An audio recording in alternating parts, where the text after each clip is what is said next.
Estamos de volta no Jornal da Costa Norte para alargarmos ainda mais essa discussão sobre essa crise mundial na saúde, que é o coronavírus. Aqui ao meu lado no estúdio eu recebo o médico Dr. Carlos Teixeira, que é diretor clínico do Hospital Estadual de Seu Arco Verde. Boa tarde, Dr. Carlos. Boa tarde a todos. É um prazer recebê-lo aqui em nossos estúdios, justamente até para alargar essas informações que a população que está em casa, que está tão temerosa também, precisa. Então, é um momento muito útil para informarmos a população quais são essas providências que foram adotadas nesse plano de atendimento do Hospital Estadual de Seu Arco Verde, que é o hospital regional, é a estrutura de saúde que é mais procurada pelos parnaibanos. Boa tarde a todos. É um momento ímpar para a gente tranquilizar um pouco a população no meio dessa pandemia que nós temos no mundo. Dizer que nós, como EDA, como diretores agora, estamos preparados e estamos terminando de preparar uma estrutura física adequada para acolhimento e tratamento adequado de todos os pacientes. Infelizmente, nossa estrutura, por atender a planície litorânea e a planícies cocais, ainda é pequena, por atender a mais de 30 municípios. Então, estamos nos adequando a isso, à realidade do momento. Sabemos que é uma realidade passageira. Nós sabemos que mais ou menos um pico vai ser agora abril e maio e uma pausa mais ou menos com 6 meses de duração dessa pandemia, mas estamos fazendo de tudo possível para isso. Estamos adequando a estrutura física agora do hospital. Nós tínhamos 2 leitos de isolamento em todo o hospital, quando recebemos a direção em dezembro.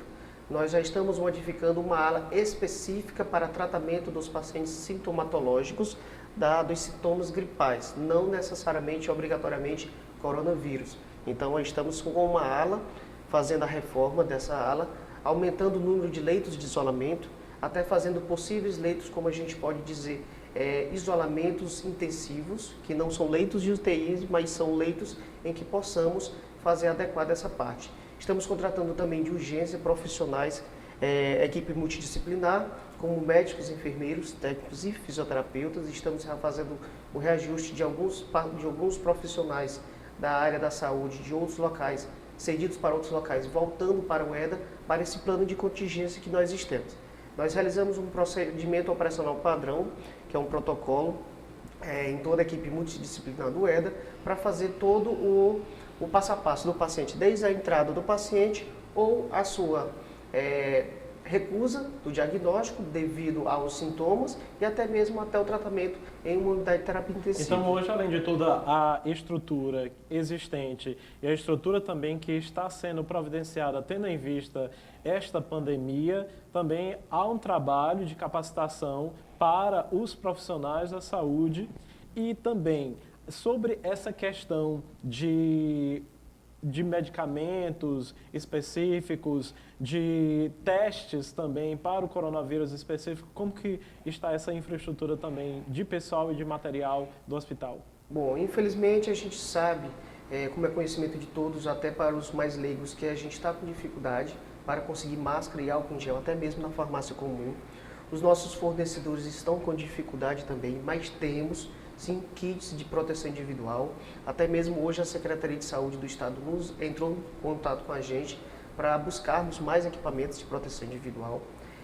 Não devemos alarmar que todas as pessoas não devem usar máscara, mas sim as principais pessoas com sintomatologia, com tosse, com coriza, com falta de ar. Então a gente está fazendo treinamento desses profissionais, recebemos um treinamento também de transporte de pacientes realizados pela Infraero. Então a gente está sendo um multiplicador desses conhecimentos.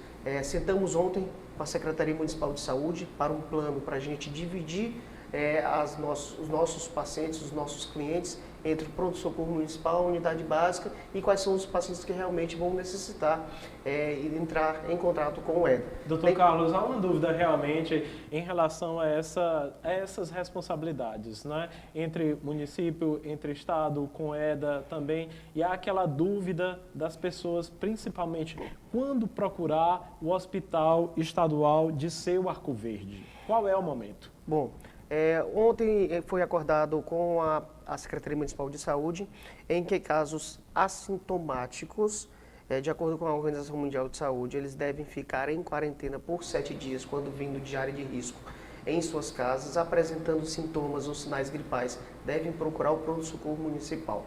Casos mais graves como falta de ar, saturação de oxigênio com o oxímetro de pulso abaixo de 95%, febre alta acima de 37,8 graus Celsius, a gente tem que procurar o DSIL. Já recebemos alguns pacientes em que chegaram de Brasília, chegaram de Fortaleza e foram ao EDA querendo fazer o exame. Nós estamos pedindo para a população, quem vem dessas cidades de risco, onde a principal cidade de risco hoje é São Paulo e Rio de Janeiro, com obrigatoriamente transmissão local já, as outras cidades ainda não foram confirmadas, mas a gente está pedindo para as pessoas ficarem em casa por 7 dias. Se nesse período apresentar alguns sintomas gripais, sendo leve, procurar o pronto-socorro municipal. Um sintoma gripal com a falta de ar, uma tosse bem produtiva, então uma falta de ar mais importante, procurar o DSIL Arco Verde, que será muito bem atendido. Sabemos que a demanda vai aumentar muito. Hoje o DSIL atende em torno de 600 pessoas por dia.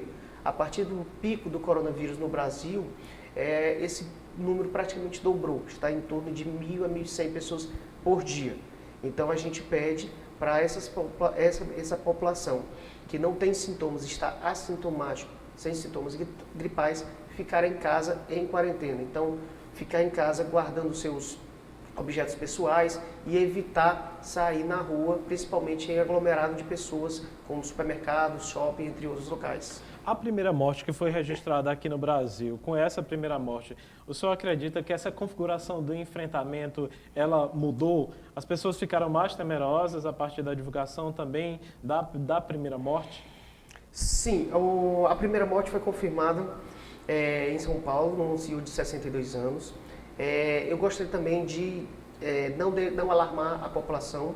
O coronavírus ele é altamente transmissível, mas a patogenicidade dele, então a agressividade da doença, ela não é tão grande. Ele vai para alguns grupos de risco. Os principais grupos de risco são idosos, pacientes imunodeprimidos, pacientes com alguma doença crônica, como cardiopatia, do diabetes mellitus. Antigamente suspeitava que as crianças também eram um grupo de risco, mas felizmente já foi descartado. O problema maior é que as crianças e os jovens, eles são assintomáticos com o vírus e na maioria das vezes transmitem para os idosos. Então é uma doença de alta transmissibilidade. Para o grupo de risco acima de 65 anos é muito perigoso para esses pacientes. Doutor, agora esse procedimento do teste, ele é feito aqui na cidade de Parnaíba? Esse descartar ou esse assumir o vírus ou a presença da infecção em alguém é feito aqui na cidade? Bom, os exames que a gente faz aqui em Parnaíba é o SWAB nasal e oral. Tanto no pronto-socorro municipal como no Hospital de DSIL Arco Verde, a gente encaminha para o Laboratório Central em Teresina. Aproximadamente de 3 a 7 dias nós temos o resultado. Todos os casos, 3 a 7 dias. 3 a 7 dias. Todos os casos que a gente faz o exame não são considerados suspeitos, são considerados em investigação. Esses casos em investigação de 3 a 7 dias, confirmando o laboratório para algum tipo de gripe de influenza, aí sim, ele considera-se um caso suspeito e vai fazer um exame de sangue com RT-PCR, também com o SWAB que foi feito, eles são encaminhados para laboratórios fora do Piauí. Então, esses exames podem demorar até 15 dias. Então, devemos acalmar a população. Felizmente, hoje não temos nenhum caso suspeito, temos casos em investigação e o número é muito reduzido, não chega nem a 5 casos. E também não temos nenhum caso confirmado. Em Parnaíba ou no estado? No estado nós temos 62 casos notificados, sendo 43 suspeitos. Então a gente pode notificar, mas não é considerado suspeito. Em Parnaíba a gente notificou alguns casos, mas não são considerados suspeitos porque não deu positivo o primeiro exame e também não temos nenhum caso confirmado na cidade com coronavírus. Então sabemos que muitas fake news existem, principalmente essa semana, que confirmaram que profissionais da saúde tinham deixado alunos em quarentena, mas tudo isso é mentira. Não existe nenhum caso suspeito na cidade de Parnaíba. Doutor, o senhor falou aí dessa questão entre o coronavírus e a gripe E é um fato, com essa pandemia, com o número de mortalidade, de letalidade que esse vírus tem causado em todo o mundo, as pessoas ficam realmente apreensivas. Hoje em dia, tossir ou espirrar, todo mundo já olha para trás, todo mundo já fica realmente bastante apreensivo em estar num ambiente, né, que existe alguém gripado, tossindo, espirrando. Agora, como diferenciar? Há uma linha limite de diferenciar para que a pessoa fique mais tranquila entre a gripe e o corona? Bom, infelizmente, quando iniciam os períodos de chuva em Parnaíba, a partir de dezembro e janeiro, que vai isso até abril ou maio, nós temos um número de sintomas e sinais gripais maior, que é coriza, espirros, uma tosse, podendo ser seca ou produtiva, paciente subfebril, o que é isso? Temperaturas que chegam a 37,5, 37,7. No caso do coronavírus, nós temos tosse seca, nós temos dispneia intensa, saturação baixa, temperaturas acima de 37,8 graus Celsius. Então, a gente descarta a febre em pacientes imunodeprimidos porque eles não, da sua capacidade, eles não fazem febre. Mas o principal é febre alta, acima de 37,8, dispneia intensa, batimento da asa do nariz, algumas vezes pode até ser confundido com conjuntivite, porque ele faz um processo alérgico muito grande na região facial da pessoa. Agora tem muita gente que tem medo do profissional, de médico, de ir ao hospital. Há possibilidade de ter casos positivos sem o conhecimento público? Sim, existe sim. No Rio de Janeiro, por exemplo, a gente já tem casos em que a pessoa foi passar um final de semana na cidade do Rio de Janeiro, voltou para São Paulo, a família ficou apreensiva, sem sintoma nenhum. Por desencargo de consciência, ele foi no laboratório particular, realizou o exame e deu positivo para o vírus. Então, nesse paciente era um paciente jovem de 22 anos. Então, é como eu falo, pacientes, crianças e idosos, eles podem ter os sintomas, eles podem ter o vírus, mas não ter uma sintomatologia. Infelizmente, a gente sabe que o Brasil é um país muito grande, as suas fronteiras ainda estão abertas, voos praticamente toda hora de fora do país, certo? Com certeza, no nosso estado já temos pessoas, mas sem assintomático. O caso mais próximo na cidade do estado do Piauí é Sobral, que foi confirmado o primeiro caso de coronavírus pelo prefeito Ivo Gomes, ele confirmou ontem em rede social. Então, provavelmente, infelizmente, vai chegar na nossa cidade e estamos preparados para isso, para fazer o melhor atendimento nos hospitais e nas unidades básicas. Doutor Carlos, como que o senhor avalia e também orienta muitos jovens por se acharem que não estão nesse grupo de risco, que estão mais saudáveis ou que podem resistir ao coronavírus, tendem também a dizer, não vou ficar dentro de casa, não vou me resguardar, e pode também ser um veículo de transmissão para os avós, para os pais, para as crianças e mesmo para os diabéticos, cardíacos. Como que o senhor orienta também, como que o senhor avalia essa postura e como que o senhor orienta esses jovens também diante dessa crise?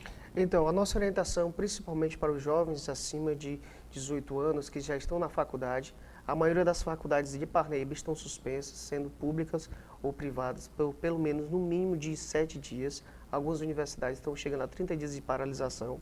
Nós pedimos que não se aglomerem, principalmente em bares e restaurantes.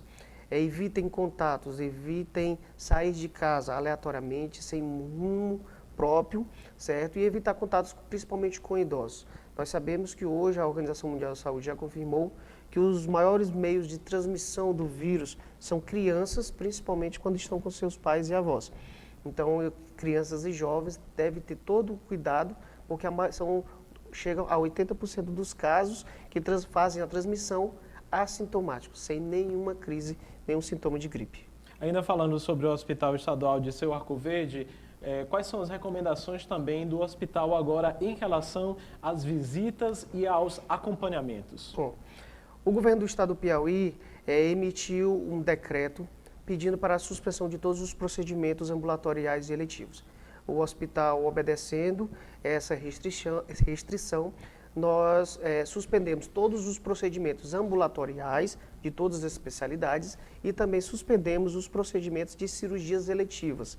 Então, estão suspensos. Em relação aos acompanhantes e os visitantes, acompanhantes estão permitidos apenas um acompanhante por paciente, sendo obrigatória a realização da troca apenas uma vez por dia, e as visitas aos pacientes todas estão suspensas, salvo os casos da UTI, da sala vermelha, que é a sala de estabilização, a UTI neonatal e a unidade de cuidados intermediários de neonatologia. Então, nesses casos, são permitidos um acompanhante no período da tarde, certo? Que antigamente eram 2 visitas pela manhã e pela tarde, agora é só um acompanhante no período da tarde e também reduzimos o tempo de visita, de 1 hora para meia hora. Pedimos desculpa à população, mas esses são casos extremos para evitar a transmissibilidade do vírus, certo? E dizer que isso é uma coisa passageira. Breve estaremos retomando todos os nossos procedimentos ambulatoriais, cirúrgicos e de visitas no Hospital de Seu Arco Verde. Então, muita tranquilidade da população, né? Muita parcimônia mesmo nesse momento em que se vive essa crise, né? Para não criar um caos também, além do que já existe, né? Dessa crise realmente mundial. Eu gostaria de agradecer aqui a sua participação aqui no jornal. As suas considerações são bastante acertadas e orientadoras também para o período, e gostaria que o senhor frisasse alguma mensagem a mais, né, como profissional da saúde, como alguém que está nessa linha de combate aqui na cidade de Parnaíba em relação ao enfrentamento para esse vírus, que ele possa passar logo, né? Exatamente, nós estamos pedindo à população paciência, calma, principalmente muita calma nesse momento. É um momento difícil. A gente recebe muitas notícias, muitos áudios falsos via WhatsApp, que esse é o problema maior, de médico de São Paulo, médico do Rio de Janeiro, mas muitas dessas notícias são falsas. Devemos acalmar. Como eu falei, a transmissão é alta, mas a patogenicidade, a agressividade é pouca para os grupos fora do risco. Então, se você precisar sair e se usar máscara, use a máscara desde o momento que sair de casa. Porque hoje mesmo, eu vindo para cá, vi várias pessoas descendo do carro com a máscara no queixo. A máscara tem que ser obstruída. Não é adereço. Não é adereço. É proteção. Tem que proteger a boca e o nariz. Certo? Outra coisa, todo mundo fala, vamos usar álcool em gel. Muitas das farmácias em Parnaíba acabou esse insumo. Infelizmente, álcool em gel não é o salvador da pátria. O salvador, hoje, é lavar a mão. Água e sabão. Esse é o primordial para qualquer risco de contaminação e de transmissão do coronavírus, do SARS-CoV-2. Então, o álcool gel é só mais uma função, mais um insumo para ajudar na não transmissão desse vírus. Então, obrigado ao Dr. Carlos mais uma vez pelas considerações aqui na TV Costa Norte. Obrigado. Boa tarde. Boa tarde.